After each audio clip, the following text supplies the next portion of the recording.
Bienvenue dans cette nouvelle vidéo, j'espère que tu vas bien et aujourd'hui on se retrouve pour parler de l'interface de InDesign et comment tu vas devoir interagir avec pour pouvoir travailler. Donc bien sûr, pour travailler sur InDesign, il faut quoi? Eh ben il faut ouvrir InDesign.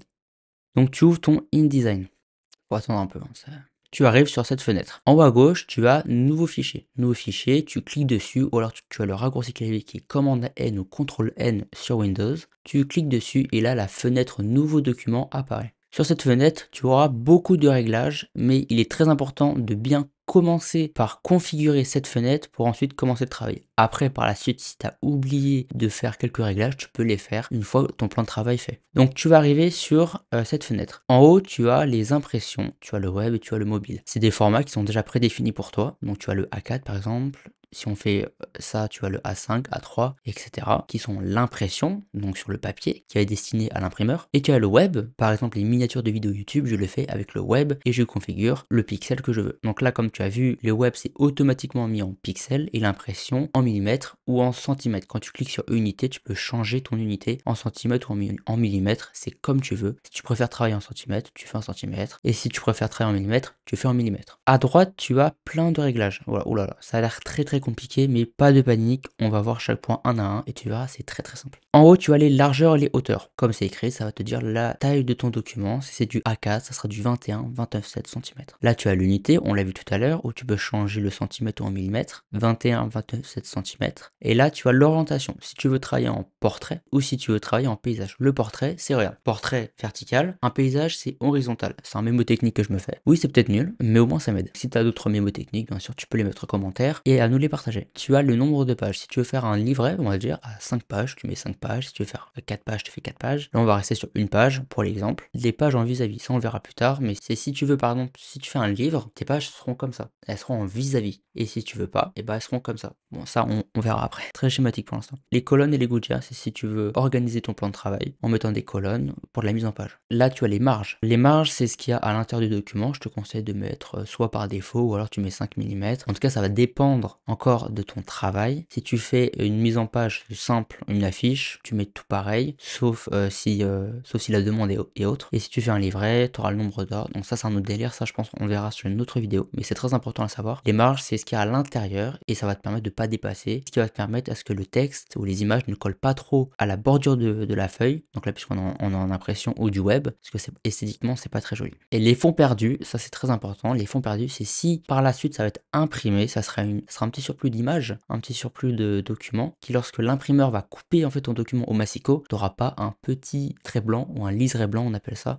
très dégueulasse. Mais en tout cas, ça on verra ça plus tard. Mais les fonds perdus, c'est destiné à l'impression, si tu veux par la suite l'imprimer. Voilà, on va prendre par défaut A4. On va mettre un fond perdu, imaginons c'est pour une affiche. On va mettre 0,5 cm. Les marges, c'est pas grave, mais en tout cas, tu configures tout ça tout comme tu veux, comme tu le souhaites, en tout cas d'après la demande que tu veux faire. Et là, tu fais créer. Là, tu arrives sur plein de trucs. Si tu es nouveau, sur InDesign, je pense que ton cerveau va exploser. Tout est organisé et tu vas vite te repérer, tu vas voir, pas de stress. Au milieu, tu as ton plan de travail. C'est ce rectangle qui est au centre où tu as un rectangle blanc avec tes fonds perdus qui sont là. C'est le trait qu'il y a à l'extérieur du document blanc. Et les marges à l'intérieur, c'est celle-ci. Quand tu fais Option et la roulette, tu vas zoomer, dézoomer sur ton document. Et avec l'espace, cliquer, glisser, tu vas bouger et tu vas pouvoir naviguer sur toute ta page, notamment quand tu zoomes. C'est très pratique. Ou alors tu peux modifier avec ça, mais je trouve ça un peu moins libre. Ça, c'est ton plan de travail. Sur ce plan de travail, tu vas ajouter tes textes, tes images. Tu vas tout mettre dessus pour créer ta mise en page. À gauche, cette petite fenêtre qui vole, ça, c'est ta barre d'outils. Ta barre d'outils, elle est très importante parce que c'est avec eux, donc c'est avec ça que tu vas pouvoir modifier ou ajouter tes images. C'est comme si tu faisais une sculpture en bois, et bah tes outils sur le côté, c'est ta barre d'outils. Tu vas y retrouver les flèches blanches et noires, ton outil texte, ton outil plume. D'ailleurs, j'ai fait une vidéo dessus, je t'invite à aller la voir. Tu as plein d'outils qui vont te servir à créer tes mises en page ou à créer tes visuels sur ton plan de travail. Et tout ça, bien sûr, c'est relié à des raccourcis clavier et je t'incite à les utiliser, à les apprendre ou à les noter, car ça va te faire gagner beaucoup de temps. En haut, tu as, je sais plus comment on appelle ça, mais tu as des fenêtres. Notamment, tu as la fenêtre, tu as l'objet, texte, page, édition, fichier. Tout ça, tu vas voir au fur et à mesure que tu vas travailler, tu vas les utiliser. Par exemple, dans fichier, format du document, tu vas pouvoir retrouver toutes les informations que tu avais au début quand tu vas créer ton document. Et là, tu peux les remodifier, donc la largeur, le portrait ou le paysage, les pages en vis-à-vis. Tiens, ça, je vais vous montrer les pages en vis-à-vis. Dans page, qui est juste à droite. Alors ça, c'est parce que moi, je l'ai ajouté à droite. Mais pour les pages, tu vas aller dans fenêtre. Toutes tes fenêtres qui sont à droite, ou les fenêtres qui ne sont pas, tu peux les retrouver dans l'onglet fenêtre. Fenêtre, tu as tout ce que tu auras besoin pour créer des belles mises en page. Et là, non, du coup, nous, on cherchait page. On va chercher les P et page, c'est juste là. Tu vas en page, tu as toutes tes pages et tu peux créer des pages. Là, elles sont en vis-à-vis. Si tu ne les veux pas en vis-à-vis, tu vas dans le format du document et tu décoches page en vis-à-vis. Et comme tu vois, elles sont mises, on va dire, à la queue leu. En haut, tu as tous tes petits réglages. Donc, tu as fichier, tu as le page, objet. Donc ça, on verra au fur et à mesure quand on fera des exercices ou où je vous ferai des vidéos sur des exercices. On va les utiliser et vous allez voir comment les utiliser. Tu vas aller dans fenêtre, tu retrouves tes calques, tes contours, tes couleurs, tes effets, tes habillages de texte, tes liens. Très important les liens, on verra ça juste après. Tu as tes styles aussi très importants et tu as aussi l'outil qui est ta barre d'outils. À droite, donc tu as par exemple, si je veux ajouter les effets, hop, j'ai l'effet et je le glisse là. C'est un peu ton rangement, c'est tes petits tiroirs, on va dire ça. C'est des tiroirs que tu ajoutes comme ça. Où tu as tes pages, où là tu as toutes tes pages qui sont numérotées. Quand je double-clique, bon, imaginons que je fais une forme, voilà, je peux naviguer entre mes pages en double en cliquant ou alors en scrollant sur le document. Donc là, j'ai ajouté un carré, hop. Si je veux le retrouver et le supprimer ou le modifier selon les calques, je vais dans calque, très simplement, ou dans fenêtre, calque, juste ici. Là, j'ai mes calques et on retrouve mon outil rectangle noir, où quand je clique sur l'œil, ça coche et ça décoche. Et là, tu as le cadenas, si tu veux le déverrouiller et que je ne peux même plus le toucher. Si je veux rajouter un bloc texte, le bloc texte, c'est avec l'outil T, tu cliques et tu glisses. Et là, tu peux écrire à l'intérieur tout le texte que tu veux. Tu peux ajouter des calques pour les ranger. Tu peux en ajouter autant que tu veux. Ça,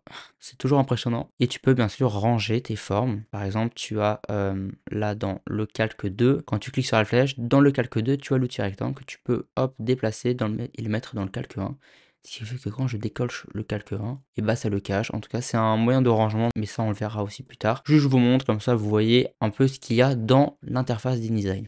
Donc ça c'est les calques, ça va te permettre en fait à ranger tous tes éléments, les textes, les formes, les couleurs, les images, tout. Là tu as ton nuancier ça va servir avec toutes les couleurs, tu peux en ajouter, tu peux en enlever et tu auras tes pantones, tu auras tout. Donc ça c'est juste les couleurs. Tu as tes liens, les liens c'est très important. Quand tu vas faire un dossier sur ton bureau et tu vas ajouter une image de papillon par exemple, tu vas mettre ton image dans le dossier. Tu vas l'importer sur InDesign et ton image va se retrouver dans les liens. Si par exemple l'image de ton dossier sur le bureau tu vas la supprimer, les liens te diront qu'il y a une erreur et que ton image n'est plus retrouvable. En gros le problème c'est que lorsque tu vas faire une impression où tu vas exporter ton document, il y aura une erreur et ton image ne sera pas trouvée. Voilà, elle va être déformée, elle va bugger, nanana. Donc tes liens c'est très important de laisser tes images où elles sont, ou alors si tu les bouges d'endroit, tu réinitialises les liens en les cherchant, mais ça on verra dans une vidéo dédiée aux liens, en tout cas dans un exercice. Très important les liens. Page, comme vous avez vu, on a des gabarits. Ça on verra ça aussi plus tard, mais les gabarits c'est très important. Paragraphe, c'est le petit bloc texte, tu vas avoir tous tes réglages, le ferrage, l'alignement, tout ça, tu auras tes lettres, capitales, tout ça. Peut-être que ça te paraît assez bizarre, assez vague, en te disant mais là j'ai rien compris. Pas de stress, c'est fait exprès. Je te conseille de regarder cette vidéo avant d'aller sur InDesign ou en même temps d'aller sur InDesign. Et quand tu feras les exercices, tu vas dire ah mais oui ça il avait dit ça, je m'en souviens. Et tu vas voir que ça va mieux rentrer dans ton cerveau et tu vas mieux comprendre à quoi ça sert. Je vous conseille de regarder des vidéos, même si vous ne comprenez rien, ça va quand même rentrer dans votre cerveau et vous allez dire ah oui ça je l'avais déjà vu, ah oui ça je m'en souviens. Hop, c'est très important et moi ça m'a beaucoup aidé quand j'ai commencé notamment Photoshop où là c'était vraiment compliqué. Mais maintenant je me sens super à l'aise et c'est grâce à ces techniques. Tu regardes, pas grave si tu comprends pas, mais plus tard tu vas dire ah oui ça là je l'avais vu et tu vas voir que tu vas beaucoup mieux mémoriser. Et voilà, en tout cas la vidéo elle est terminée. J'espère que tu as compris, j'espère que tu as pu comprendre, c'est entre guillemets, mais j'espère en tout cas que ça t'a plu cette vidéo, que tu vas comprendre par la suite comment utiliser l'interface de InDesign. Bien sûr dans les commentaires je t'invite à laisser un commentaire si tu n'as pas compris, si tu as besoin de plus de questions sur un outil en particulier, sur une fenêtre en question, j'y répondrai avec plaisir, je suis là pour t'aider bien évidemment. Et je t'invite aussi à t'abonner à la chaîne pour ne rater aucune vidéo et mettre un petit like, ça me ferait très plaisir et je vois que le nombre d'abonnés augmente sur la chaîne et ça fait très plaisir et ça me soutient beaucoup. En tout cas je te remercie beaucoup d'avoir regardé la vidéo, n'hésite pas bien sûr à t'abonner, à lâcher un petit like ou à partager la vidéo et bien évidemment et comme toujours on se retrouve dans une prochaine vidéo.